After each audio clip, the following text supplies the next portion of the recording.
Hola, ¿qué tal? Dans cette vidéo, nous allons apprendre à résoudre des équations quotient de la forme h de x sur g de x égale a, où a est une constante. Commençons par la démarche de résolution. Comme pour toutes les équations quotient, il faut d'abord déterminer là où les valeurs interrogées. Ce sont les valeurs pour lesquelles le dénominateur g de x s'annule. Ce sont donc les solutions de l'équation g de x égale 0. Une fois que cela est fait, il faut poser et résoudre l'équation h de x égale à a fois g de x. Pour pouvoir poser cette équation, on peut utiliser plusieurs arguments. Un des arguments serait de dire que si l'on a le quotient h de x sur g de x égale a, en utilisant la propriété des équations des égalités qui dit que si on multiplie les deux membres de l'égalité par un même nombre, ici g de x, eh bien on ne change pas l'égalité et les solutions de l'équation. Donc si je pars de la relation de départ h de x sur g de x égale a, que je multiplie les deux côtés par g de x, j'aboutis à la fin à h de x égale a fois g de x, c'est-à-dire l'équation que j'ai posée là.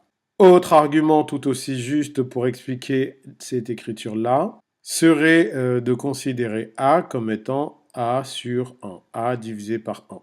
Du coup, on peut se référer à la propriété des quotients égaux qui dit que si u sur v est égal à y sur z,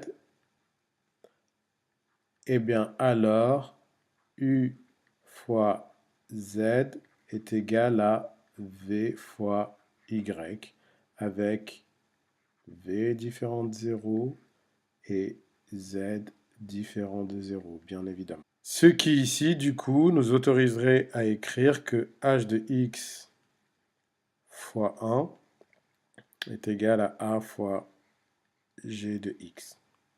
Donc voilà, deux arguments parfaitement légaux qui permettent de justifier que la résolution de l'équation équivaut à résoudre h de x égale a g de x. Après avoir résolu h de x égale a g de x, on s'assure qu'aucune des solutions potentielles ne se trouve dans les valeurs interdites que nous avons déterminées à l'étape 1.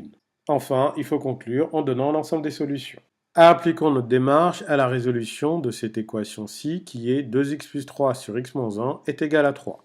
Étape 1 de la démarche, déterminons les valeurs interdites. Donc l'égalité est définie si et seulement si le dénominateur est différent de 0, donc x moins 1 doit être différent de 0, ce qui équivaut à dire que x doit être différent de 1. 1 est donc notre valeur interdite. Étape 2, on pose h de x est égal à a fois g de x et on résout.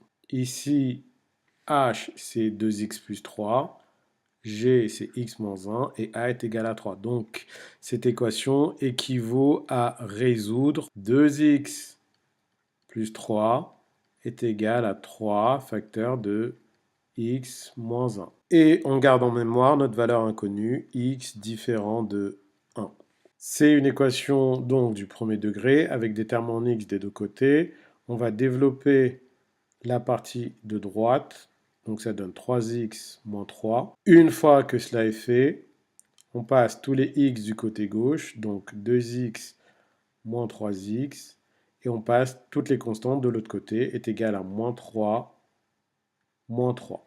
Ce qui donne que moins x est égal à moins 6. Autrement dit, que x est égal à 6. La seule solution que l'on ne peut accepter, c'est 1, mais donc 6 n'est pas une valeur interdite. 6 est donc la solution de notre équation. Cette vidéo est à présent terminée. À très bientôt.